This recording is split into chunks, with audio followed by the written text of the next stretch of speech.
राम राम सभी को। My self नवीन कुमार। और एक कंपनी जो कि 1980 के अंदर में खुली थी, जिसका मेन काम था इन्वेस्टमेंट करना दूसरी कंपनियों के अंदर में या फिर दूसरी जगहों के ऊपर में, और जो शेयर्स की जो ट्रेडिंग होती है वो करना और पैसे कमाना। अब ऐसी एक कंपनी है जो कि काफ़ी लंबे समय से स्टॉक मार्केट में लिस्टेड है, और वो कंपनी अभी अपने शेयर्स को स्प्लिट कर रही है। अब हमारा मानना है कि कोई भी कंपनी कोई भी एक्शन लेती है तो उसके पीछे या तो मैनेजमेंट का हित होता है, या इन्वेस्टर्स का हित होता है, या फिर कंपनी का हित होता है। किसी न किसी का हित वहाँ पर ज़रूर होता है। अब वहाँ पे उस कॉर्पोरेट एक्शन के थ्रू कंपनी क्या हित किसके बारे में सोच रही है उसका हमें पता लगाने के बारे में जानना होता है, पता लगाना होता है। उसके लिए हम लोग थोड़ी सी कंपनी की डीप स्टडी करने की कोशिश करते हैं अपने वीडियोस में, कि उस वैल्यू के ऊपर में जिस वैल्यू पे आज कंपनी बैठी है और उस डिसीजन के बाद में कंपनी हमारे लिए पैसा जनरेट करने वाली है या फिर कंपनी में झोल चल रहा है। सो हम वही रिसर्च करने की कोशिश करते हैं, बस कंपनी को देख के थोड़ा सा डीप स्टडी करने की कोशिश करते हैं, एनालिसिस करने की कोशिश करते हैं। अब इस कंपनी को भी आज हम लोग थोड़ी सी शक की नज़रों से ही देखने वाले हैं। कंपनी का नाम है worth investments and trading company limited. अब कंपनी का अगर आज के दिन मार्केट कैप देखते हैं तो 623 करोड़ रुपए की कंपनी है टोटल। अगर यहाँ पर कंपनी का प्राइस देखते हैं तो 420 का है, और कंपनी का जो एक्स बुक वैल्यू है वो 34 का है। अब ये तो सिर्फ बेसिक डिटेल हो गई कि कंपनी क्या कर रही है, क्या कमा रही है। अब इसके थोड़ा सा और डीप चलते हैं, राइट। अब कंपनी का जो पी चल रहा है वो 337 का चल रहा है, मतलब कंपनी अच्छी कमाई तो नहीं कर रही है आज के दिन। नेक्स्ट अगर देखते हैं आर तो 6.85। कोई बोलता है कि 6.85 का आर अच्छा होता है, कोई बोलता है बुरा होता है। तो ऐसी कंपनियों के लिए कई लोग अच्छा भी मानते हैं, बट मेरे मामले में इस कंपनी के लिए अच्छा नहीं है।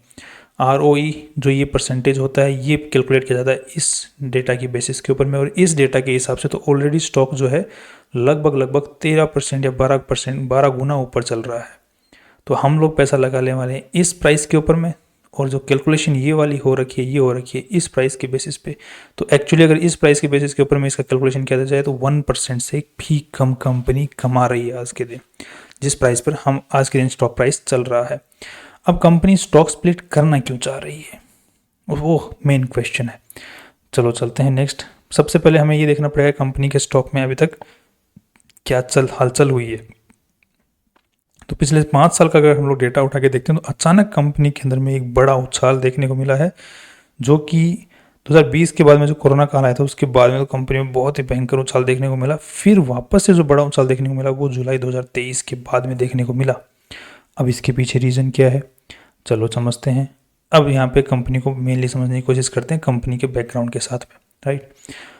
अब कंपनी का अगर हम लोग सबसे पहले चेक करते हैं वेबसाइट। सो वेबसाइट को अगर चेक करोगे तो वैसे की बहुत ही नॉर्मल कंपनी की वेबसाइट है, जिसको अगर चेक करते हैं तो यहाँ पर कोई भी कंपनी, जैसे कंपनी बोल रही है शेयर्स में ट्रेडिंग का काम करते हैं, इन्वेस्टमेंट का काम करते हैं, लोन देने का काम करते हैं।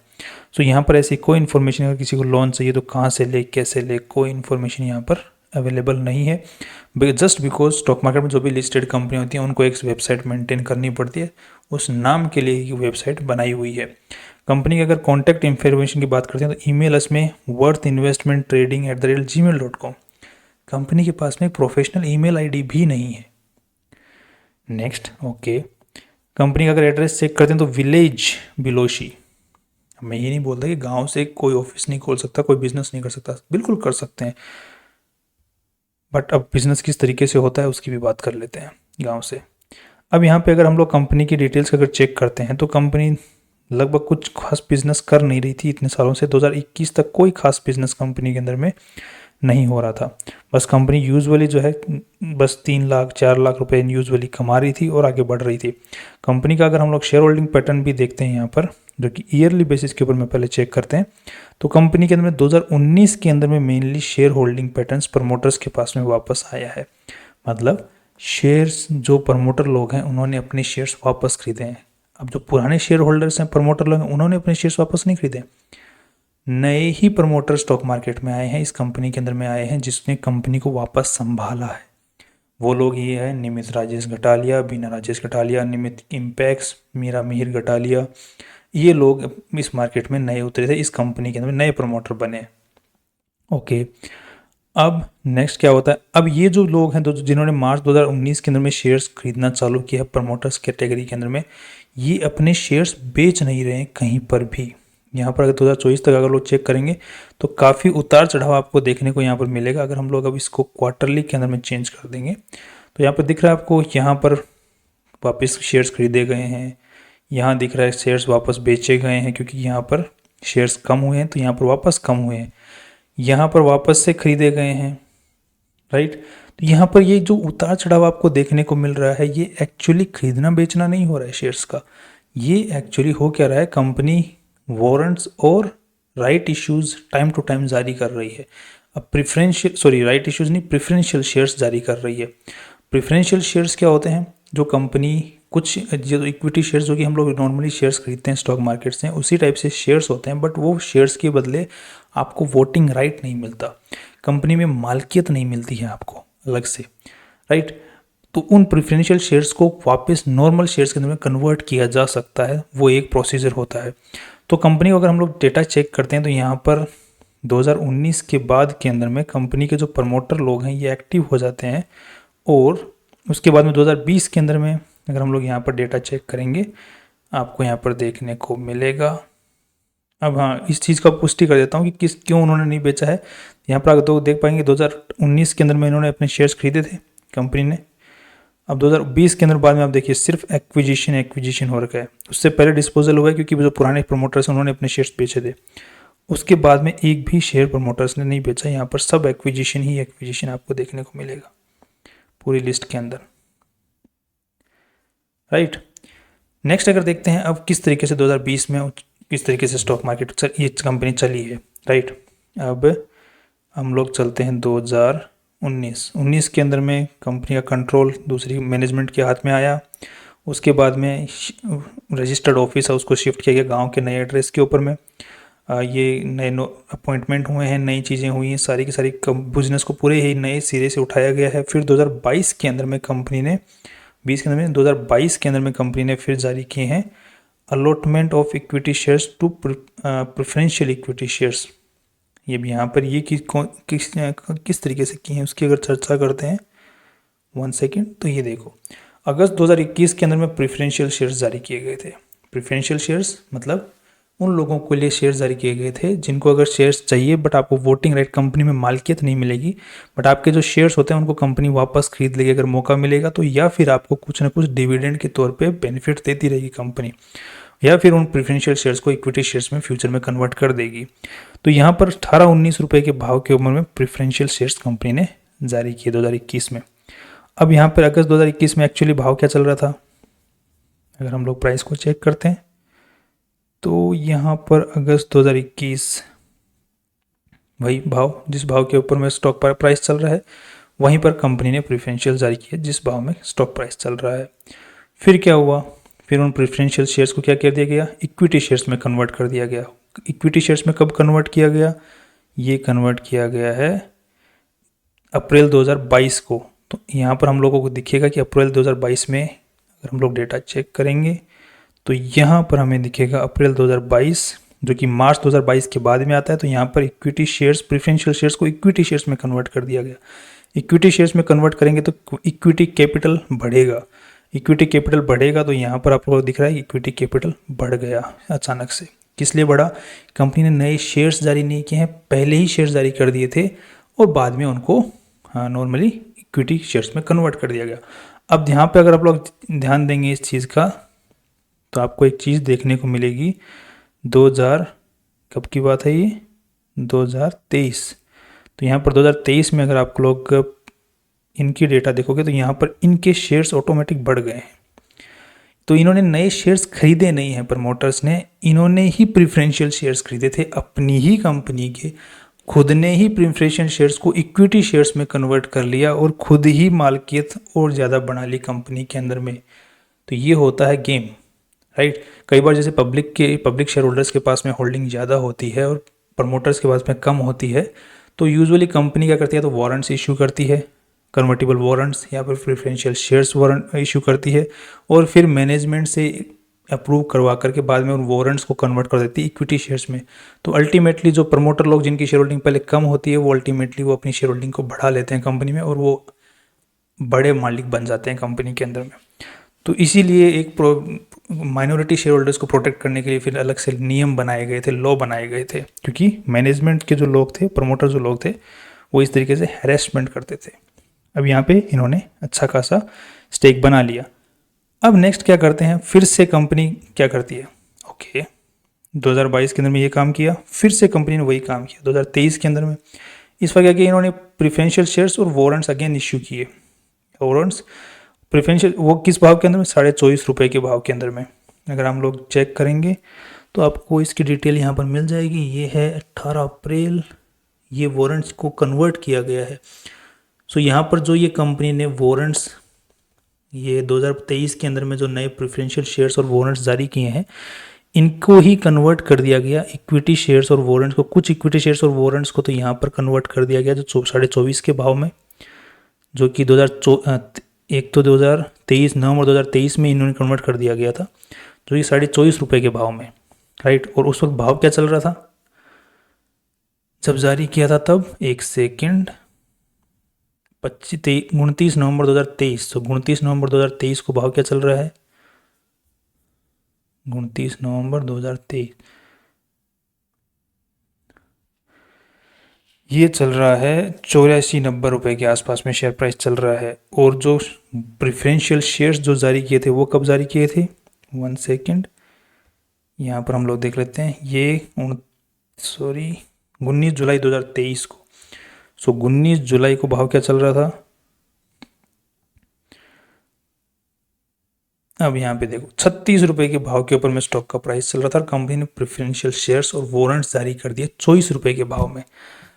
खरीदे किसने, खरीदने का मौका किसको मिला, प्रमोटर्स को। अगेन प्रमोटर्स ने अपनी कंपनी के शेयर्स और सस्ते भाव में खरीद लिए और बाद में उन शेयर्स को, उन वारंट्स को कन्वर्ट कर दिया गया इक्विटी शेयर्स में। जब कंपनी का शेयर प्राइस था 80 रुपये, मतलब 24 रुपये में कंपनी का प्राइस, कंपनी का शेयर आपको मिल गया, जो कि जिसका भाव 90 रुपये के आसपास में चल रहा है। प्रमोटर लोग ही कंपनी के मालिक हैं, वही डिसीजन ले रहे हैं, वही कंपनी के नए शेयर्स खरीद रहे हैं और बड़े से बड़े मालिक बनते जा रहे हैं। अब हुआ क्या, यहाँ पर कंपनी के जो प्रेफरेंशियल शेयर्स थे वो यूजुअली पब्लिक के अंदर में जो शेयर होल्डिंग है उन लोगों ने खरीद लिए। तो आपको हुआ क्या, यहाँ पे देखने को मिलेगा उसका कि प्रेफरेंशियल शेयर्स को जब इक्विटी शेयर्स में कन्वर्ट किया गया तो यहाँ पर से अचानक से जो पब्लिक की शेयर होल्डिंग थी वो ज़्यादा थी प्रमोटर्स के मुकाबले। तो यहाँ पे अचानक से इक्विटी शेयर्स में कन्वर्ट किया गया तो पब्लिक की शेयर होल्डिंग बढ़ गई। यहाँ पर हमको क्या लग रहा है कि प्रमोटर्स ने शेयर्स बेचे हैं, प्रमोटर्स ने शेयर्स एक भी नहीं बेचा। देखो हमने थोड़ी देर पहले चेक किया था, यहाँ पर इनको शेयर्स एक्स्ट्रा जारी हो गए, स्टॉक मार्केट में एक्स्ट्रा जारी हो गए तो पब्लिक की शेयर होल्डिंग बढ़ गई, तो इनकी बढ़ गई और इनकी कम हो गई। अब क्या हुआ 2024 के अंदर में अचानक से अप्रैल के आसपास में, मार्च के बाद में अचानक से इन्होंने जो वारंट्स इश्यू किए थे, जो कि जिनमें सबसे ज़्यादा वारंट्स किसने खरीद रखे थे, प्रमोटर्स ने, उनको जब इक्विटी शेयर्स में कन्वर्ट किया गया तो वापस से इनकी शेयर होल्डिंग बढ़ गई और पब्लिक की कम हो गई। अब यहाँ पे दिखेगा आपको कि पब्लिक के साथ तो बड़ी ज्यादती हो रही है, बिल्कुल ज्यादती नहीं हो रही। पब्लिक के अंदर में चुनिंदा लोग हैं जो कि, अगर आप यहाँ पे ध्यान दोगे तो कुछ चुनिंदा लोग ही हैं जो इस कंपनी के शेयर्स लेके बैठे हुए हैं, जो कि अपने शेयर्स बेच नहीं रहे हैं बिल्कुल भी। अगर यहाँ पर आप चेक करोगे तो ये सब लोग स्टिक बैठे हुए हैं। तो अगर आज के दिन अगर आप लोग देखते तो इस कंपनी के अंदर में 80% जो शेयर होल्डिंग है वो कुछ ही हाथों में है। जब कंपनी का 80% शेयर होल्डिंग कुछ ही हाथों में होती है तो वो उस कंपनी के स्टॉक प्राइस को किसी भी तरीके से मैनिपुलेट कर सकते हैं, और वही सेम चीज़ यहाँ पर हो रही है। क्योंकि कंपनी के जो शेयर्स हैं मैक्सिमम जो है पब्लिक के हाथ में है ही नहीं। इसीलिए आप लोग अगर ट्रेडिंग देखोगे यहाँ पर पिछले कुछ सालों के, तो देखो 19 अप्रैल को 3000 शेयर्स, फिर अचानक से अगले साल 26 अप्रैल को 2000 शेयर्स, जो कि एक एक हफ्ते की शेयर क्वांटिटी है। ये 2-2 हज़ार शेयर्स एक एक हफ्ते में ट्रेड हो रहे हैं, तो कितना कम शेयर क्वांटिटी यहाँ पर ट्रेड हो रहा है। तो जब शेयर्स ही बहुत कम है मार्केट में तो स्टॉक को मैनिपुलेट करके कहीं भी ले जाया जा सकता है। नाउ ये तो पूरा खेल हो गया कि अब कंपनी के अंदर बिजनेस में पैसा कहाँ से आ रहा है। जो लोग कंपनी के अंदर में प्रेफरेंशियल शेयर्स जारी कर करके, वारंट जारी कर करके लोग इन्वेस्टमेंट कर रहे हैं, जनता से पैसा उठाया जा रहा है, प्रमोटर्स खुद भी डाल रहे हैं और जनता से भी ले रहे हैं। ये तो पैसा तो आ गया, अब कंपनी के पास में बिजनेस बहुत अच्छा होना चाहिए। तो यहाँ पे 623 करोड़ की कंपनी है तो कम से कम इतना बड़ा बिजनेस तो होना ही चाहिए ताकि लोगों को दिखे कम से कम कि आगे फ्यूचर दिखे। अब अगर कंपनी के प्रमोटर लोग ही इस कंपनी में इतना इंटरेस्टेड हैं और उनको यही कंपनी रखनी है, तो अगर उनको शेयर प्राइस ऊपर ही लेके जाना है तो वो स्प्लिट क्यों कर रहे हैं? क्योंकि स्प्लिट का मतलब क्या हुआ कि कंपनी के स्टॉक प्राइस को नीचे लेके आना है। जब प्रमोटर्स ही इस कंपनी में इंटरेस्टेड हैं, वो चाहते ही नहीं है कि पब्लिक की तरफ से कोई आए, तो वो स्प्लिट करने के बारे में सोचेंगे भी नहीं। अब अगर वो स्प्लिट कर रहे हैं, इसका मतलब वो चाहते हैं कि पब्लिक इस स्टॉक में आए, राइट? क्योंकि अगर वो ही चाहते तो क्या चाहे इसका स्टॉक का प्राइस 420 रुपये हो, चाहे 4200 रुपये हो, चाहे 42,000 हो, अगर उनको ऊपर ही लेके जाना तो लेके जाओ बिंदास, जहाँ मर्जी वहाँ लेके जाओ, क्योंकि आप ही की शेयर होल्डिंग है कंपनी के अंदर में, मैक्सिमम आप ही चला रहे हो। अब कंपनी का बिजनेस क्या है, बिजनेस को समझते हैं। कंपनी के अगर हम लोग पिछले साल का एनुअल रिपोर्ट पढ़ते हैं, सो यहाँ पर अगर आप लोग चेक करोगे तो as the company business model of the company is to give loans, सिर्फ लोन देने का काम है। In respect of the loans advance in the nature of the loans, advance में पैसा देना और बाद में उस चीज़ का पैसा जो प्रिंसिपल दिया है और इंटरेस्ट के साथ में वापस रिकवर करना, ये कंपनी का मेन बिजनेस मॉडल है। इसी के साथ में कंपनी ने बोला कि 7 करोड़ के आसपास में जो पैसा है वो 90 दिन से ज़्यादा ओवरड्यू हो गया है, जिसके लिए यहाँ पर सफिशिएंट एक्शंस लिए जा चुके हैं, लिए जा रहे हैं। सो कंपनी को यहाँ पे नुकसान हो रहा है, जिसका भी यहाँ पर पुरानी एनुअल रिपोर्ट है उसमें दिखाया गया है। अब यहाँ पे ध्यान रखना है, कंपनी के पास में जो भी पैसा है, जो कंपनी लोन पे देने का काम बिजनेस करती है, तो बिजनेस अगर लोगों को लोन पे देगी तो कहीं से लोन पे उठाएगी, फिर आगे किसी को लोन पे देगी। बट कंपनी क्या बोल रही है कि हम कोई भी पैसा जो है वो लोन पर नहीं उठाते हैं, बैंकों से, गवर्नमेंट से, डिबेंचर्स के थ्रू हम पैसा नहीं उठाते हैं। हमारे पास में जितना भी पैसा कंपनी के पास में आ रहा है वो इक्विटी की फॉर्म में आ रहा है, मतलब कंपनी अपना मालिकाना हक लोगों को दे रही है और उसके बदले पैसा लोगों से ले रही है। सो कंपनी का कोई ओब्लिगेशन वहाँ पर है नहीं। अब तो कंपनी के पास में अगर हम लोग डेटा चेक करते हैं यहाँ पर, तो हमें दिखेगा बैलेंस शीट के अंदर में कि कंपनी के पास में ये तो रिजर्व्स में तो पैसा आ रहा है, तो ये तो लोगों ने पैसा डाला हुआ है कंपनी के अंदर में, ये तो समझ में आ गया। क्योंकि इक्विटी कैपिटल बढ़ रही है, उसी के साथ में रिजर्व्स बढ़ रहे हैं, इसका मतलब लोग पैसा डाल रहे हैं, जो कि हमने देखा प्रेफरेंशियल शेयर्स और वारंट्स के थ्रू कंपनी में पैसा आया, समझ में आता है। बट ये जो बोरोइंग्स वाला पैसा है ये कहाँ से आ रहा है? अगर कंपनी बोल रही है बैंक्स के थ्रू, तो हमने लिए नहीं, ये कहाँ से आया? तो इसके पीछे कंपनी ने रीज़न बताया कि कंपनी की सब्सिडियरी हैं। अगर हम लोग इसको चेक करेंगे तो हमको समझ में आएगा कि कंपनी की ही सब्सिडियरी हैं। अगर बोरोइंग्स आज के दिन transactions of the related parties ये चल रहे हैं, ओके, तो ये रिलेटेड पार्टीज़ के ट्रांजैक्शंस हैं जो कि बोरोइंग्स हुई हैं। कब की? मार्च 2023 तक का डेटा यहाँ पर अवेलेबल है। यहाँ पे देखो, इससे 3,85,00,000 रुपए का लोन लिया गया, इससे 1,11,00,000 का लोन लिया गया, इससे 1,17,000 का लोन लिया गया, 17 लाख का, इससे 2,83,00,000 का, इसको यहाँ पे 2,18,00,000 का लोन वापस रीपे किया गया है। इसी के अगली शीट में अपने को देखने को मिलेगा कि आउटस्टैंडिंग आज के दिन कितना है। तो ये पूरा का पूरा लोन जो है आउटस्टैंडिंग है 7,95,00,000। इनाम ऑर्गेनिक्स इंडिया लिमिटेड जो कंपनी, जो आज के दिन प्रमोटर हैं इस कंपनी के, यही लोगों की अलग अलग कंट्रोल वाली दूसरी कंपनियां, दूसरे लोग हैं। तो जनता से पैसे नहीं उठा के सब्सिडीज या फिर अपने ही भाई बंधुओं से यहाँ पर लोन में पैसा कंपनी में उठा रखा है, फिर वही पैसा कंपनी के जो लोग हैं वो बाहर लोन पर देते हैं। अब किसको लोन पर देते हैं, यहाँ पर कंपनी ने उसके रिगार्डिंग बता रखा है कि वो जो पैसा है वो लोन पे जो देते हैं वो, सेकंड यहाँ पर देखने को मिलेगा लोन्स गिवन। तो यहाँ पर लोन बोल रही है कंपनी की जो रिलेटेड पार्टीज हैं उन्हीं को लोन पर दे रखा है लगभग 99 लाख रुपए, और बाकी के जो 41,75,00,000 रुपए हैं वो अदर्स को लोन पर दे रखे हैं, एडवांस टू अदर्स। उनकी कोई लिस्ट नहीं है, अगर ये लिस्ट मिल जाए तो वो भी पता चल जाएगा किसको लोन पर दे रखे हैं। अब यही जो लोन पे पैसा जो दे रखा है, इसी से कंपनी पैसा कमा रही है, जो कि हमें दिख रहा है 2024 में हमें डेटा जो मिला है, ये जो कमाई की है 2023 के अंदर, क्योंकि हमारे पास मैनुअल रिपोर्ट 2023 तक की है, एनुअल रिपोर्ट 2024 की भी जारी नहीं हुई है। तो ये जो पैसा कंपनी ने कमाया 3,65,00,000, ये उन लोन के पैसों से ही कंपनी ने कमाया है। नाउ इस साल कंपनी ने जो पैसा कमाया 2024 तक वो है 4,40,00,000, तो ये भी हम लोग मान के चलते हैं कि लोन के पैसों से ही कंपनी ने कमाया है। यहाँ पे खर्चा हो गया 93 लाख का और बाकी का 3,47,00,000 रुपये बच गए लोन के पैसों से पैसा कमा के, जो कि भाई बंधुओं से कंपनी ने पैसा उठा के और इनमें जो सब्सिडरीज हैं वहाँ से पैसा निकाल के, कंट्रोलिंग पार्टीज, रिलेटेड पार्टीज से। अब यहाँ पे जो अल्टीमेटली पैसा कंपनी ने कितना कमाया, 1,84,00,000। अब यहाँ पर आप मुझे बताओ, एक कंपनी जिसका मार्केट में जो पैसा घूम रहा है वो पूरा मिला के घूम रहा है 60 करोड़, ठीक है, 60 करोड़ पैसा मार्केट में घूम रहा है, उसमें से कंपनी साल का पैसा कमा पा रही है 1.5 करोड़, 2 करोड़ के आसपास में। 60 करोड़ से कंपनी 2 करोड़ रुपया कमा रही है, ठीक है। आप उस कंपनी के अंदर में शेयर प्राइस में जो पैसा लगा रहे हो वो 623 करोड़ के भाव पे लगा रहे हो। 623 करोड़ रुपए के भाव पे आप पैसा लगा करके साल के कितने रुपए कमा रहे हो? 2 करोड़ रुपए। कितना परसेंटेज होता है वो? 0.33%। ये लोन वाली कंपनी है। अब आप मुझे ये बताओ कि क्या आप ऐसी जगह पैसा दोगे जो आपको बोले कि मैं आप मुझे 100 रुपये दो और मैं आपको साल के एंड में 33 पैसे ब्याज दूंगा? क्या आप उस बंदे को पैसा दोगे? आप बोलोगे भाई तू 100 रुपये ही रख ले, तो मुझे ब्याज भी नहीं दे देना, यही बोलोगे ना। अब यहाँ पे इस कंपनी का जो एक्चुअल साइज है वो 60 करोड़ का है, जो कंपनी का लोन पे पैसा दे रखा है।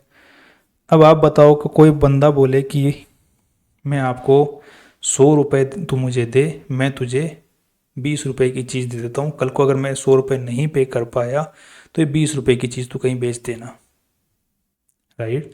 और हमें पूरा पूरा डाउट लग रहा है कि कंपनी के अंदर में ऐसी अभी तो कोई दिक्कत नज़र नहीं आ रही है, बट पूरा का पूरा कंट्रोल कुछ ही लोगों का कंपनी के अंदर में है, और वो अभी स्प्लिट इश्यू कर रहे हैं। सो वो स्प्लिट क्यों कर रहे हैं जब पूरा कंट्रोल कंपनी का खुद के ऊपर में ही है, खुद ही रखना चाहते हैं, खुद ही स्टॉक प्राइस उसके ऊपर लेके जाना चाहते हैं, तो स्प्लिट क्यों कर रहे हैं? Why they are splitting? Point main question ये है, वो क्यों लेके आना चाहते हैं वापस 420 रुपए के शेयर प्राइस को 40 रुपए के ऊपर में? क्यों वो जनरल पब्लिक को वापस उसके अंदर में इंक्लूड करना चाहते हैं? What is the main reason?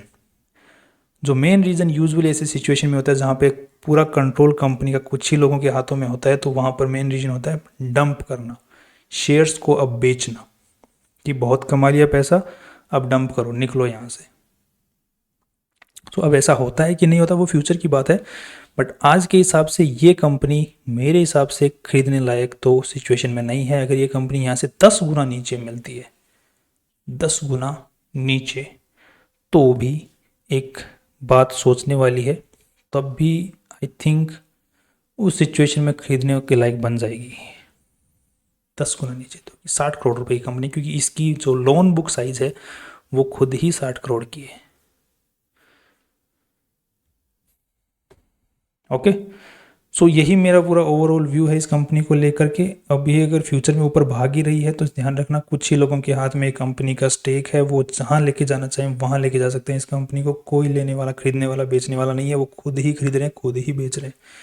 खुद का ही पूरा प्रेफरेंशियल इशू, वारंटी इशू जारी कर करके कंपनी के नंबर ऑफ शेयर्स बढ़ा रहे हैं, स्प्लिट कर रहे हैं, नंबर ऑफ शेयर्स बढ़ा रहे हैं। आने वाले टाइम में हो सकता है बोनस भी दे दें, उससे भी बढ़ा दें। बोनस तो नहीं देंगे, मुझे डाउट लग रहा है, क्योंकि उसमें खर्चा होता है। इनके पास में पैसा जो मेंटेन ये वेबसाइट मेंटेन, मतलब एक प्रोफेशनल ईमेल आईडी लेने के पैसे नहीं है, तो आई डोंट थिंक ये बोनस इश्यू में इतने पैसे खर्च करेंगे। स्प्लिट इनकम मुझे लग रहा है लास्ट ऑप्शन रहने वाला है। सो यही मेरा पूरी ओवरऑल राय है। थोड़ा सा बच के रहें, दूर रहें, राइट। कल फिर मिलते हैं एक नए इंपॉर्टेंट वीडियो के साथ में। Stay tuned, see you tomorrow.